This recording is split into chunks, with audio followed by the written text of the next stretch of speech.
Fabio Quartararo est-il trop talentueux? C'est ce qu'a l'air de dire le directeur technique de Yamaha, Max Bartolini. Quartararo serait tout simplement trop fort et masquerait les problèmes de la Yamaha. Du coup, compliquerait la tâche des ingénieurs à améliorer la M1. Certains vont se demander si Yamaha n'est tout simplement pas tombé sur la tête. Personnellement, je peux comprendre le prisme sous lequel Yamaha, et en tout cas Max Bartolini, prend le problème. Par contre, ce qui m'intrigue et m'inquiète un peu, c'est que c'est pas la première fois, et heureusement pour Yamaha, qu'ils ont affaire à un pilote talentueux. Il faut quand même rappeler qu'un Valentino Rossi, sur ses dernières années chez Yamaha, alertait continuellement le constructeur japonais sur le retard qu'ils étaient en train de prendre et ils n'ont jamais réagi. Donc évidemment, un pilote talentueux va masquer certains problèmes de la moto en surpilotant et en ayant le talent de pouvoir faire des performances que d'autres pilotes ne seront pas capables de faire avec la même moto. Mais Yamaha, avec toute l'expérience qu'ils ont et les nombreux pilotes talentueux qu'ils ont eu, devrait avoir les capacités nécessaires de gérer ce genre de situation. Bref, on revient sur les déclarations de Max Bartolini de suite. N'oubliez pas de liker la vidéo, de vous abonner, c'est hyper important. Surtout ceux qui regardent régulièrement mes vidéos mais qui ne sont toujours pas abonnés. Par pitié, ne me forcez pas à transformer ma chaîne en une chaîne de natation synchronisée. Surtout que je suis un piètre nageur.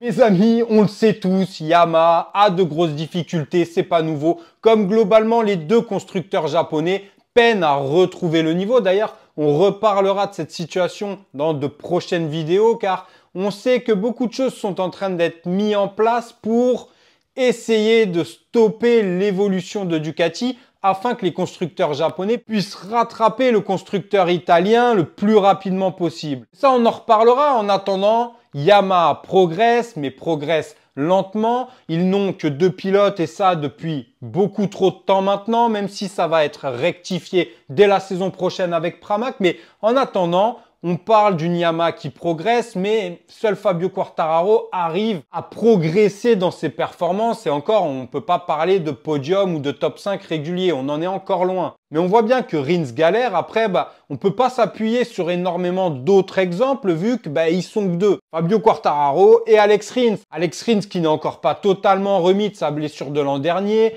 de sa chute de cette saison.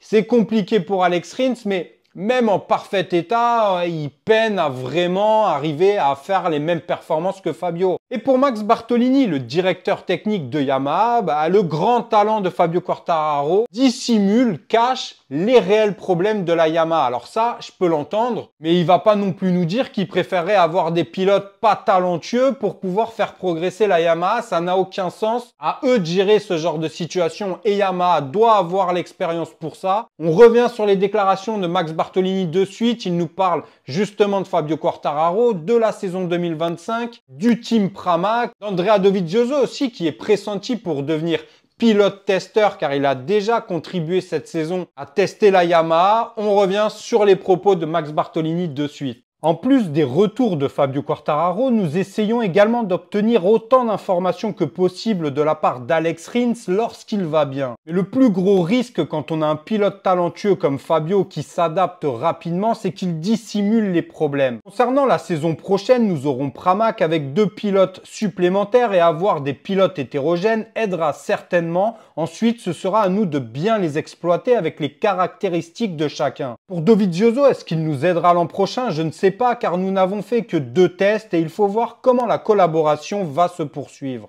Bon on a bien compris, Fabio Quartararo est trop talentueux et dissimule les problèmes. Alors certes, ce n'est pas une hérésie, effectivement, vu qu'il est fort et qu'il surpilote, probablement que c'est peut-être plus compliqué pour les ingénieurs de voir quels sont les réels problèmes. Mais ça, encore une fois, c'est à eux de les déceler. C'est pas à Fabio Quartararo de diminuer son talent. Maintenant, on va laisser faire Yamaha et tous ces grands pontes et ingénieurs de la marque japonaise, en croisant les doigts pour que Fabio Quartararo puisse disposer d'une machine compétitive. En tout cas, la Dorna est en train d'organiser pas mal de choses pour que les constructeurs japonais rattrapent plus rapidement les constructeurs européens. À voir ce que ça donnera, on se retrouve dès vendredi pour une prochaine vidéo. N'oubliez pas de liker la vidéo, de vous abonner, c'est hyper important. J'ai vraiment pas envie de me mettre à la natation synchronisée. Et en plus de ça, je vais vous faire subir le moule bit maillot de bain. Vous allez vraiment mal dormir à la nuit. Prenez soin de vous, de vos proches. À vendredi sur Vincent IGP. Ciao.